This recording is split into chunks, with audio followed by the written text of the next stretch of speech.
우리는 2026년이 시작되고 계속해서 빌립보서 말씀을 묵상해 가고 있습니다.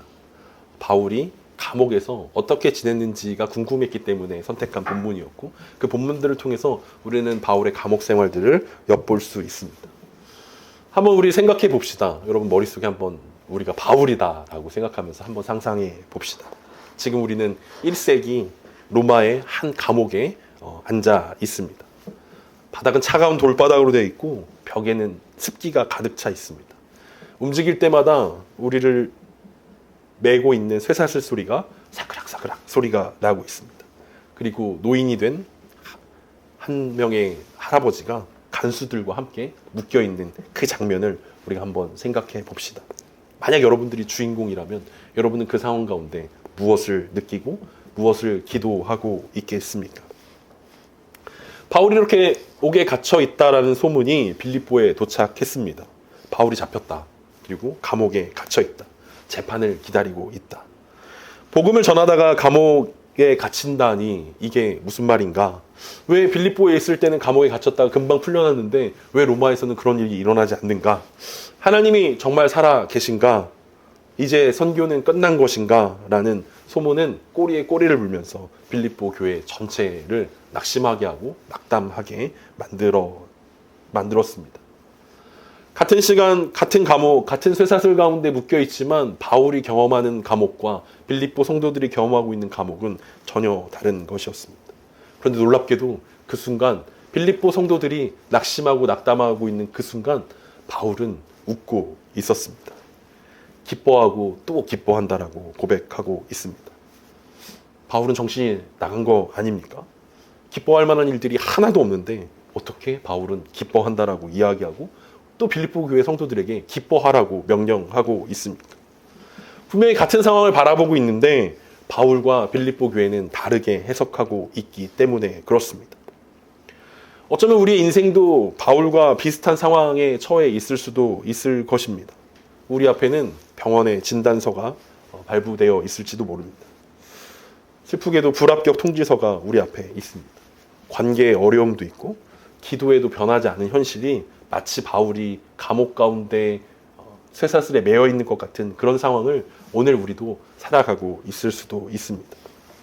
중요한 것은 그 상황이 아니라 그 상황을 어떻게 해석하냐에 달려 있다라는 것을 우리는 기억해야 할 것입니다. 우리가 긍정의 힘을 이야기하는 것은 아닙니다. 물 반잔을 놓고 야 반잔이나 있네 이렇게 생각해야 여러분 감사할 수 있고 여러분들이 기뻐할 수 있습니다.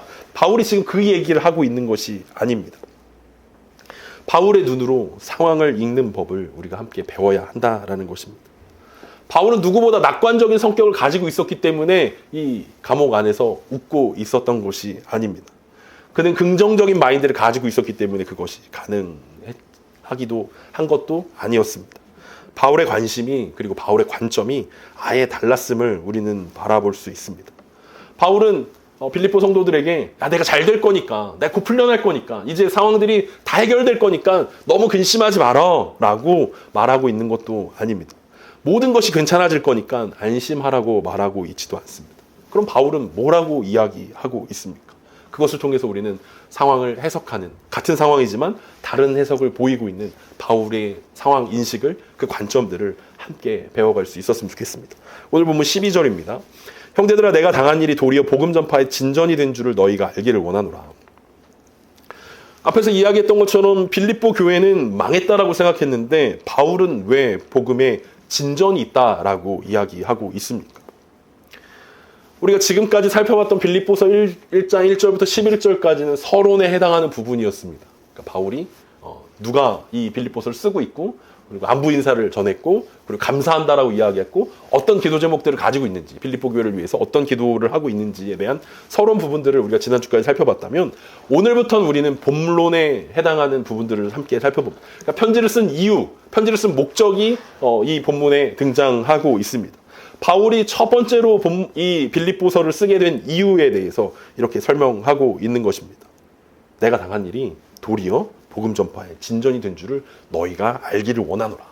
알기를 원한다라는 어떤 거를 이게 바울이 지금 갇혀 있는 게 절대로 복음이 실패한 게 아니라는 것들을 알기를 원한다라는 것입니다. 그러면서 바울은 빌립보에 있는 형제들을 부르면서 본론을 시작하고 있습니다.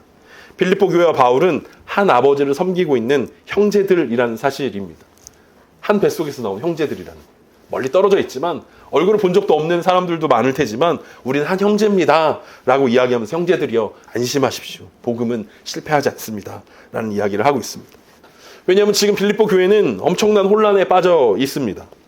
빌립보 교회는 역사가 깊지 않고 유대적인 배경을 가지고 있지 않은 상황 가운데 있었기 때문에 그들이 하나님을 섬기기로 작정하고 예수 그리스도를 자신들의 주인으로 섬기겠다라고 이야기한 것이 신과 신들의 전쟁 가운데 있다라는 생각들을 그들의 사고방식은 할 수밖에 없었습니다. 그러니까 로마의 신을 섬기고 있는 다신교적 관점에서 그들이 예수 그리스도를 주인으로 받아들였기 때문에 그들의 생각 가운데는 하나님만이 한 분 유일한 신이 아니라 많은 신들 가운데 하나님이 더 센 신이고 더 강력한 신이다라는 생각들이 있었다는 거죠. 그 와중에 바울이 잡혀갔다라고 이야기하는 것은 자신들이 믿고 있는 그리스도라는 신이 로마의 신에게 진 거 아니냐라는 그 생각이 그들 마음 가운데 들었다라는 것입니다. 로마의 신에게 패배했기 때문에 바울이 감옥에 갇힌 것이다라고 생각했다라는 거죠. 그래서 결국 예수 그리스도를 주인으로 모신 바울이 결국 로마의 신 황제에게 패배해서 감옥에 갇힌 것이다라는 생각이 그들 가운데 들었고 결국은 이제 바울의 죽음으로 이 모든 경기가 패배하고 말 것이다라는 두려움이 그들 가운데 들어오기 시작했습니다.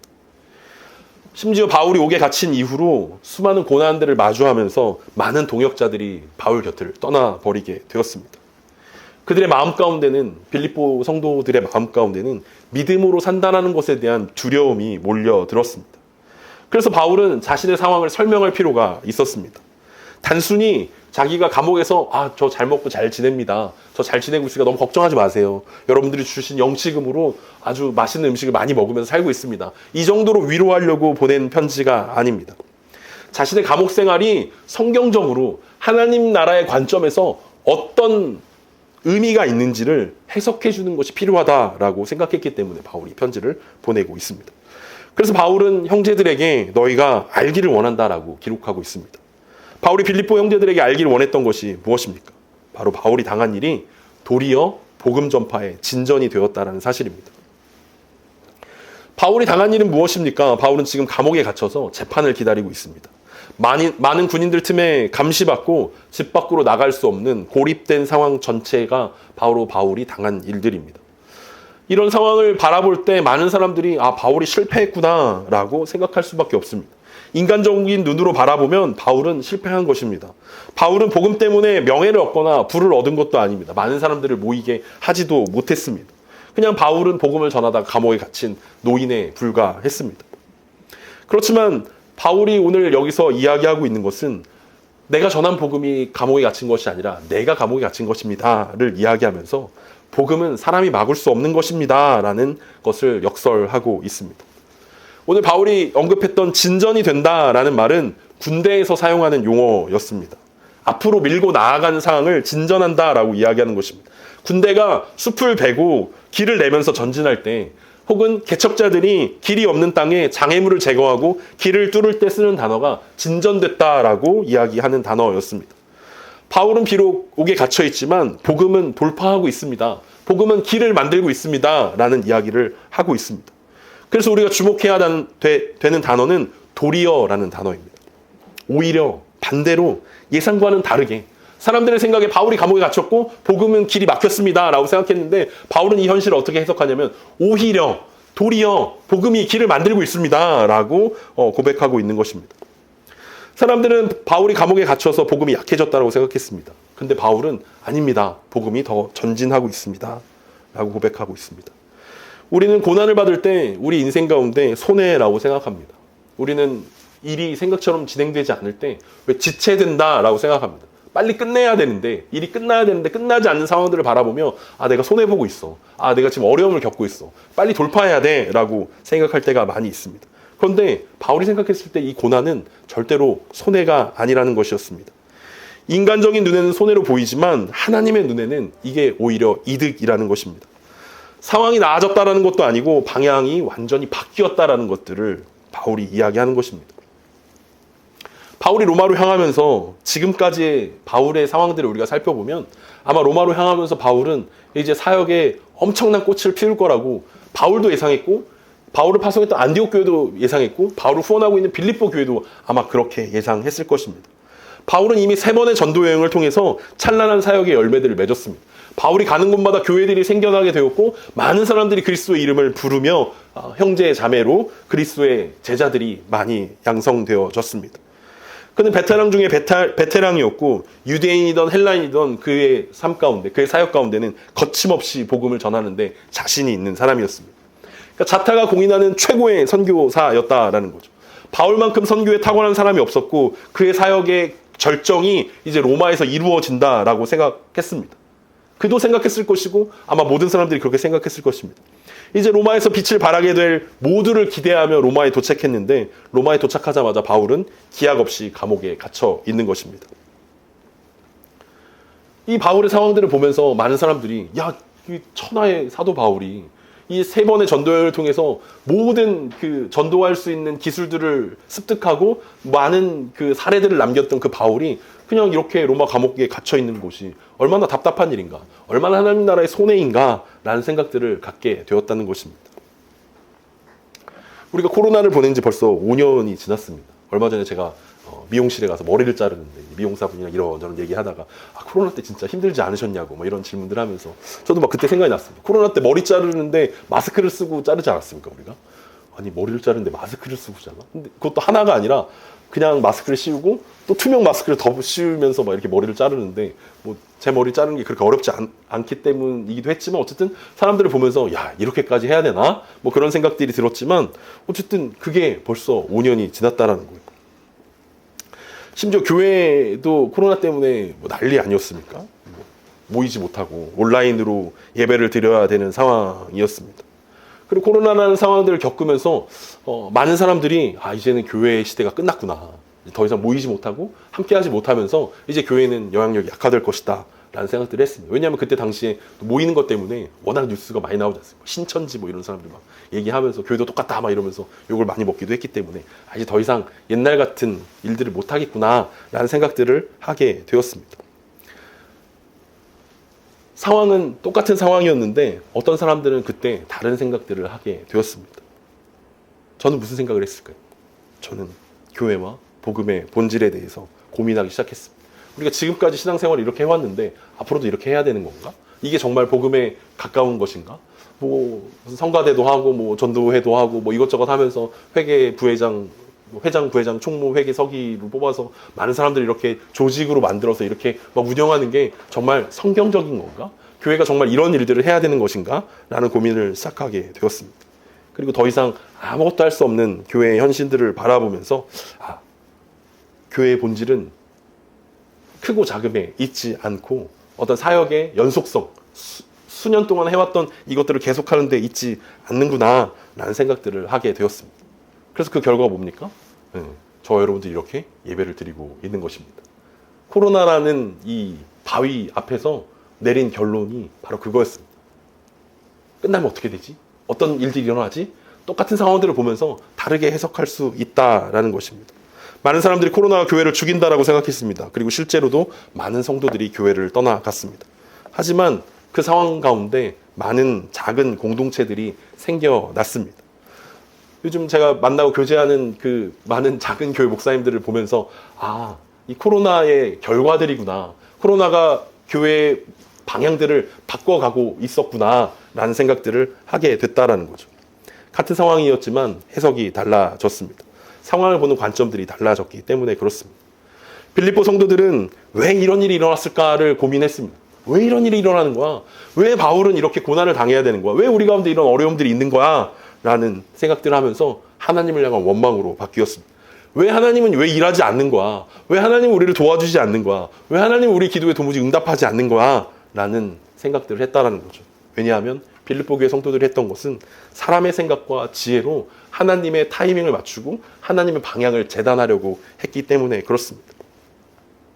그런데 바울은 이 일이 복음을 어떻게 전진시켰는가라고 질문하고 있습니다.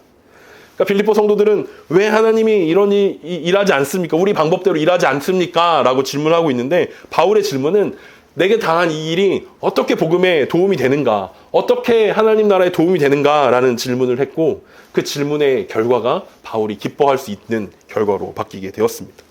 우리가 지난주 이야기했던 기도가 달라지면 삶이 바뀌게 되는 것처럼 질문이 달라지면 해석이 바뀌게 되는 것입니다.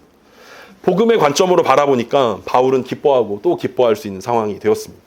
바울이 옥에 갇힌 것이 왜 복음의 진전이었는지 이제 두 가지로 바울이 정리하면서 이야기합니다. 첫 번째 이유는 13절에 나옵니다. 이러므로 나의 매임이 그리스도 안에서 모든 시위대 안과 그 밖의 모든 사람에게 나타났으니. 우리가 잘 아는 것처럼 바울은 지금 감옥에 갇혀 있습니다. 그런데 바울은 황제에게 상소한 사람이라 더 특별하게 관리되고 있었습니다. 그래서 바울이 뭐라고 이야기하면 자기가 모든 시위대 안에 있다라고 고백하고 있습니다.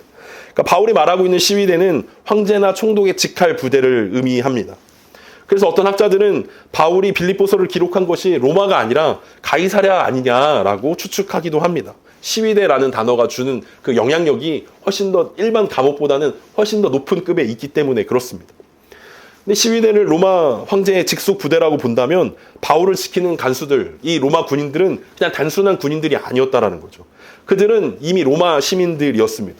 황제에게 충성하는 사람이었고 또 때로는 황제가 로마 제국을 위협하는 존재가 된다면 이 황제에 충성하지만 로마 제국을 향한 충성심이 훨씬 더 높은 사람들이었기 때문에 황제를 처단할 수도 있는 지위를 가지고 있는 것이 로마의 시위대였습니다. 고위 간부들이었다라고 이야기할 수 있습니다. 바울과 함께 생활하면서 그 시위대의 이 로마 시민이었던 그 군인들은 궁금했을 것입니다. 도대체 이 노인은 왜 감옥에 갇혀 있는 것인가? 그렇게 서로 얘기를 나누지 않았겠습니까? 나사렛 예수라는 사람을 전하다가 감옥에 갇혔대라고 서로 수군수군대며 이야기하기 시작했습니다. 근데 나사렛 예수 누구래? 그래서 뭐 서로가 전한 얘기들을 막 물어보지 않았겠습니까? 야, 나사렛 예수 유대라는 땅에 아버지 없이 태어난 사람이었대. 근데 십자가에 죽었대. 뭐 이런 얘기들, 이런저런 이야기를 하면서 그들이 했던 것은 무엇입니까? 그들은 바울과 함께 쇠사슬로 묶여있는 사람들이었습니다. 바울을 지키기 위해서 쇠사슬에 묶여있고 교대로 바울을 지키는 사람들이었습니다. 그들은 바울과 함께 먹는 사람들이었고 바울과 함께 자는 사람들이었고 바울과 함께 대화하는 사람들이었고 바울의 가르침을 바로 옆에서 보고 듣는 사람들이었습니다. 그리고 그들은 자연스럽게 복음을 듣고 복음에 매료되기 시작했습니다. 그래서 바울이 고백하는 것이 무엇입니까? 그 로마 군인들을 통해서 복음이 지금 로마의 심장부를 꿰뚫고 있다라는 사실을 빌립보 교회에 보고하고 있는 것입니다. 인간적인 눈으로 보면 복음이 감옥에 매여 있는 것처럼 보이지만 믿음의 눈으로 봤더니 로마가 복음에 매이기 시작하고 있습니다라는 믿음의 보고를 하고 있는 것입니다. 사람의 지혜는 결코 하나님의 지혜를 따라갈 수 없습니다. 우리가 모두가 생각했던 것처럼 바울이 이제 로마에 가서 유대인의 회당에 들어가서 복음을 전할 것이고 밖에서 만나는 시장에서 헬라인들에게 복음을 전할 것이고 로마인들에게 막 복음을 이렇게 성대하게 막 전하겠지. 높은 곳에 올라가서 수천 명의 사람들 앞에서 복음을 막 전하게 되겠지. 뭐 이런 것들을 우리는 사도행전을 통해서 예상하고 보았는데 예상과는 전혀 다른 양상이 펼쳐지고 있는 것입니다. 사람의 생각과 사람의 지혜와 다른 하나님의 지혜는 그냥 조용히 작은 감옥 안에서 로마의 고위급 간부들과 함께 바울이 이야기를 나누면서 그들이 복음으로 변화되는 것이었습니다. 하나님의 방법은 늘 기상천외한 방법으로 이루어지고 있습니다. 17세기 영국에는 국교의 허락 없이는 복음을 전하는 것이 불법인 상황이었습니다. 근데 그때 존 버년이라는 설교자가 담대하게 거침없이 복음을 전하기 시작했습니다. 그래서 그렇게 복음을 전하다가 결국 그는 12년형이라는 감옥형을 받게 되었습니다. 설교하지 않겠다라고 약속하면 풀어주겠다라고 국교에서 약속했지만 존 버년은 내가 복음을 전하는 거, 설교하는 것을 결코 포기할 수 없습니다 라고 이야기하면서 12년 동안 감옥에 갇히는 것을 선택했습니다.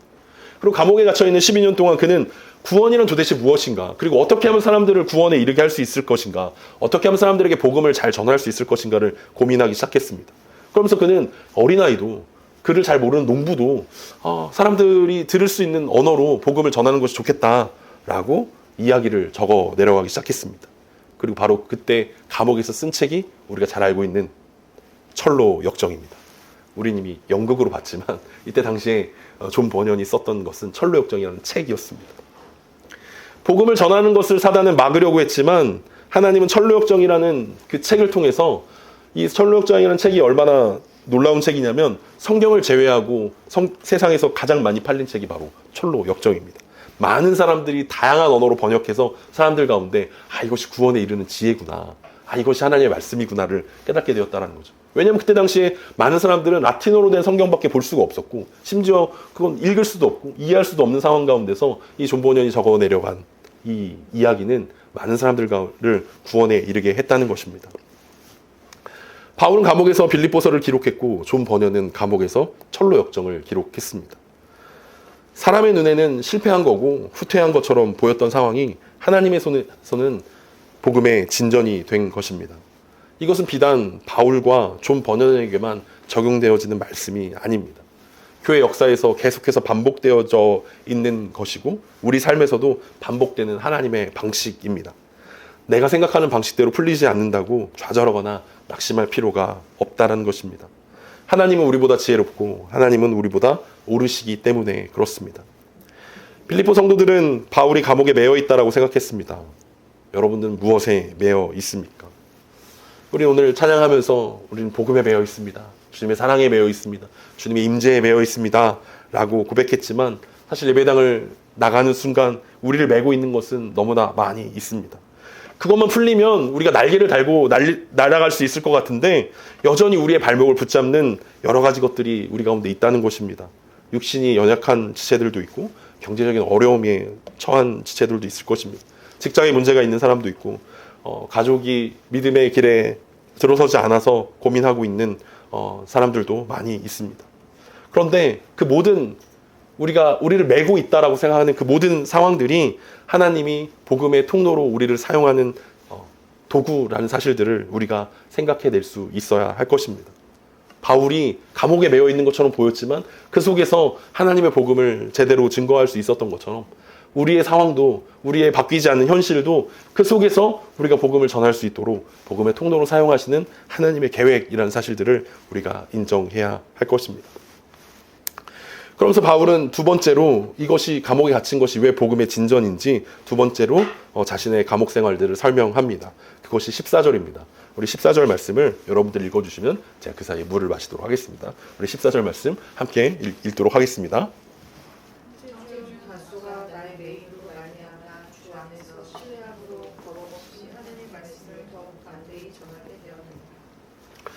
네, 바울은 로마 감옥에서 잠시도 가만히 있지 않았습니다. 그는 우리가 집에 찾아오는 사람들을 영접했고 그들에게 하나님 나라를 전파했으며 하나님의 말씀을 가르쳤습니다. 그게 우리가 지난 2025년 마지막 주일 예배를 통해서 확인했던 사도행전 28장 30절과 31절에서 바울이 2년 동안 바울은 무엇을 했는가에 대한 대답이었습니다. 자기 셋집에 머물면서 감옥이 된 자기 셋집에 머물면서 자기에게 오는 사람들 다 영접하고 하나님 나라를 전파하고 그리스도에 대한 모든 것을 거침없이 가르쳤던 그것이 바울의 감옥 생활이었습니다. 그 결과 어떤 일들이 일어났는지가 오늘 14절에서 바울이 고백하고 있는 것입니다.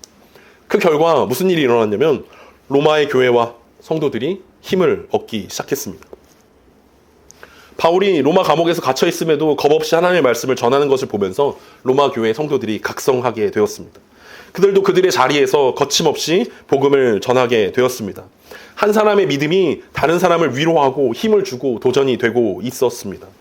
이제 바울의 삶을 통해서 로마 교회가 바울 사도가 감옥에 갇혀서도 저렇게 복음을 전하고 있는데 우리는 자유인이 된 몸으로 왜 복음을 전하지 않는가에 대해서 고민하기 시작했다는 것입니다. 어제 재밌는 일이 있었습니다. 일면식도 없는 교회에서 우리 교회에 후원금을 보내주었습니다. 놀랍지 않습니까? 예전에 쌀 사라고 도움을 받았던 적이 있는데 이번에 또 후원을 보내주셨습니다. 저는 본 적도 없는 목사님인데 작은 교회를 돕겠다고 하나님의 은혜를 흘려 보내준 것입니다. 이게 아무것도 아닌 것처럼 보이지만 금액이 크고 적은 엄청난 액수를 보내주셨습니다. 이런 건 아니지만 뭔가 하나님께서 우리를 위로하시는구나. 뭔가 우리에게 힘을 주고 싶어 하시는구나 라는 생각들을 하게 된다라는 거죠. 그러면서 우리도 고민해야 되지 않겠습니까? 우리 교회도 축복의 통로로 사용되어져야겠구나. 그래서 고민하고 있습니다. 받고만 있는 것이 아니라 우리도 더 많이 나눠줘야겠다. 물론 우리 교회도 후원하고 있지만 다른 성교제도 후원하고 있지만 더 많이 나누면서 사람들에게 위로가 되고 힘이 되면 좋겠다라는 생각들이 들기 시작했습니다. 바울의 가침 그리고 바울의 해석은 사람들에게 감동이 되어졌습니다. 로마 교회 성도들에게 신뢰가 쌓이기 시작했습니다. 빌립보 교회 성도들이 했던 불평과 낙심은 사람들에게 똑같이 불평과 낙심으로 원망으로 전염되게 했지만 바울이 했던 감사와 찬양은 로마 교회의 믿음을 낳게 만들었습니다. 그래서 지금 바울이 편지를 쓰고 있는 빌립보 교회 성도들이요, 낙심하지 마시고 다시 믿음을 가지고 신뢰하며 하나님께 감사와 찬양을 돌려야 합니다. 우리는 사람들을 감동시키는 것은 우리의 형통이라고 믿는 사람들입니다. 사람들을 더 많이 모으게 하는 게 형통에 있다라고 생각합니다. 더 큰 건물을 짓는 게 사람들을 감동시킬 수 있다라고 생각하고 더 많은 사역을 하는 게 사람들의 감동을 줄 수 있다라고 생각합니다. 그래서 아직 우리가 복음을 전하기엔 부족하다라고 생각합니다.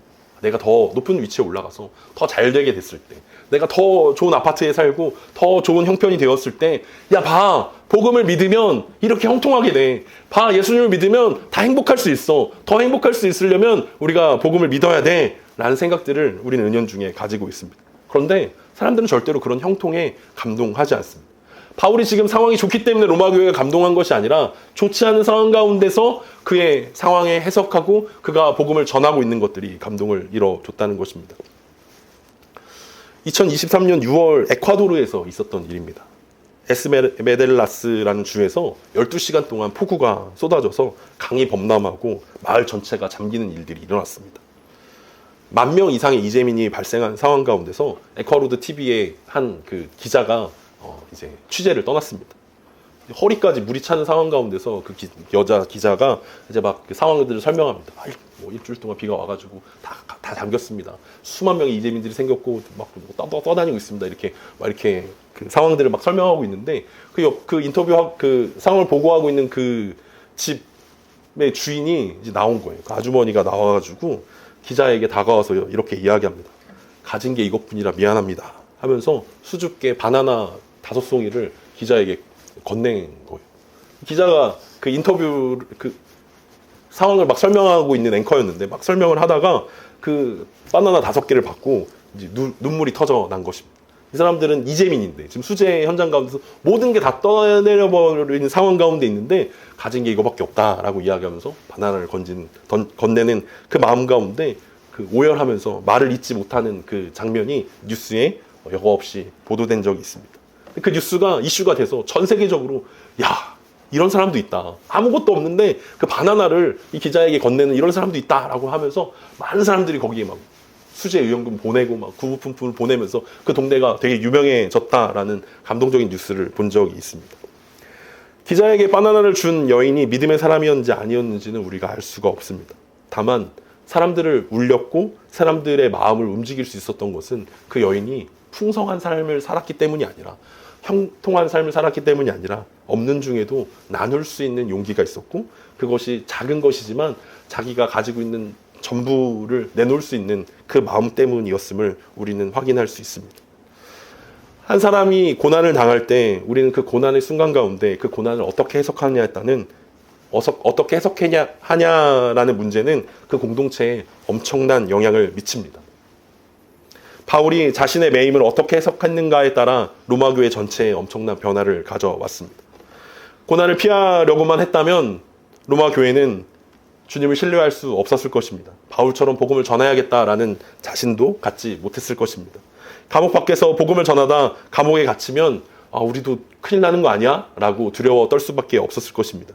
그런데 반대로 바울이 감옥 안에서 당당하게 복음을 전하는 그 모습, 자신이 고난 가운데 있지만 전혀 위축되지 않으면서 자신의 것을 아낌없이 나누는 그 모습을 통해서 로마 교회의 성도들은 도전이 되었고 그들은 바울처럼 감옥에 있던지 감옥 밖에 있던지 담대하게 복음을 전할 수 있는 사람들이 되었던 것입니다.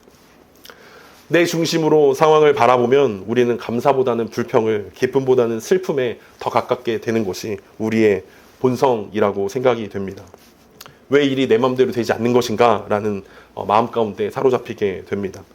그런데 바울은 자신의 고난을 그리고 자신에게 닥쳐온 이 현실을 자신의 눈으로, 자신의 중심으로 생각하지 않고 하나님 중심으로 생각해 보기 시작했습니다. 내가 감옥에 갇힌 게 나한테 무슨 유익이지? 라고 생각한다면 바울에게는 유익이 하나도 없습니다. 그런데 바울이 사모하는 하나님 중심으로 생각해 보니까, 내가 감옥에 갇힌 게 이렇게 하나님 나라의 유익이구나. 내가 고난을 당하는 게 하나님 나라의 큰 축복이구나. 라는 결론에 이른 것입니다. 그래서 바울은 자기 자신이 아니라 하나님의 관점으로, 복음의 관점으로 바라보면서 빌립보 성도들에게도 그렇게 바라봐야 우리의 문제가 더 이상 문제가 되지 않는다라고 생각하면서 기뻐할 수 있다라고 편지를 보내고 있는 것입니다. 우리는 우리의 경험과 지혜를 의지하면서 우리의 인생을 바라볼 때가 많이 있습니다. 내가 세운 계획표에 따라 움직이지 않으면 우리는 좌절하고 실망합니다. 그럼에도 우리가 확신할 수 있는 것은 내 인생이고 내가 살아가는 인생이지만 내 계획표가 아니라 하나님의 계획표에 따라 움직이고 있다는 사실을 우리는 신뢰해야만 합니다. 내 지혜가 아니라 하나님의 지혜가 훨씬 더 탁월하다는 사실들을 우리는 인정해야 할 것입니다. 바울이 고린도 교회에 편지 보내면서 이렇게 고백한 적이 있습니다. 고린도전서 1장 18절과 19절에서 십자가의 도가 멸망한 자들에게는 미련한 것이요 구원을 받은 우리에게는 하나님의 능력이라. 기록된 바 내가 지혜 있는 자들의 지혜를 멸하고 총명한 자들의 총명을 폐하리라 하였으니. 25절입니다. 하나님의 어리석음이 사람보다 지혜롭고 하나님의 약하심이 사람보다 강하니라. 바울이 고난 중에서도 낙심하지 않을 수 있었던 이유는 자신이 하나님의 지혜 안에 있음을 고백했기 때문에 그렇습니다. 우리 생각에는, 자신들의 생각에는, 빌립보 교회 성도들의 생각에는 지금 이 상황이 맞지 않는 상황이고 고난이고 빨리 피해버려야 할 상황이라고 생각했는데, 하나님의 계획에는, 하나님의 지혜로는 그것이 로마에 가장 빨리 복음을 전달할 수 있는 하나님 나라의 방식이었습니다. 그렇기 때문에 바울은 그것을 인정하고 하나님의 손에 있다라고, 그래서 난 너무나 기쁘다라고 고백할 수 있었던 것을 우리는 주목해야 할 것입니다. 하나님의 방법은 언제나 예측할 수 없습니다. 십자가는 사람들에게 실패였고 저주였습니다. 그런데 하나님은 그 십자가를 통해서 사람들을 구원하셨습니다. 하나님의 공의와 하나님의 사랑이 완벽하게 만나는 그 지점이 바로 십자가였기 때문에 그렇습니다. 그래서 바울은 그것을 고백하는 것입니다. 우리의 어리석음, 우리의 지혜는 하나님의 어리석음조차도 따라올 수 없는 우리의 어리석음입니다. 하나님의 지혜는 우리의 지혜와는 비교할 수 없을 정도로 아름답고 완벽한 것입니다. 라고 고백하며 기뻐할 수 있었던 것처럼, 우리도 주님을 바라보며 우리 삶 가운데 해석되지 않는 상황들을 하나님 나라의 관점으로 해석해낼 수 있는 저와 여러분 되었으면 좋겠습니다. 만약 우리가 바라는 은혜가 이 땅에서 잘 먹고 잘 사는 것, 감옥에서 빨리 풀려나고 로마에서 더 많은 사람들을 전도하고 로마가 빨리 기독교가 전파되는 어떤 눈에 보이는 것들이었다면 바울은 기뻐할 일이 별로 없었을 것입니다. 그냥 좀 더 남은 생을 편안하게 살아가는 것, 그런 눈에 보이는 은혜를 구했던 것이 아니라 눈에 보이지 않는 하나님 나라의 관점으로 자신을 생각했더니 이것이 모든 것이 은혜구나, 이것이 하나님께서 자신에게 주신 축복이구나 라를 생각했던 것처럼, 어쩌면 우리 삶 가운데 주어지는 많은 고난과 어려움 가운데서 이것이 우리가 은혜라고 고백할 수 있으려면 이 상황들을 통해서 하나님께서 일하시고 계시다라는 그 사실들을 우리가 확신하고 신뢰하면서 하나님은 결코 실패하지 않는다는 그 고백, 복음은 절대 후퇴하지 않는다는 그 고백으로 우리 한 주를, 또 오늘부터 시작하는 2월 한 달을 살아내는 저 여러분 되기를 간절히 소망합니다.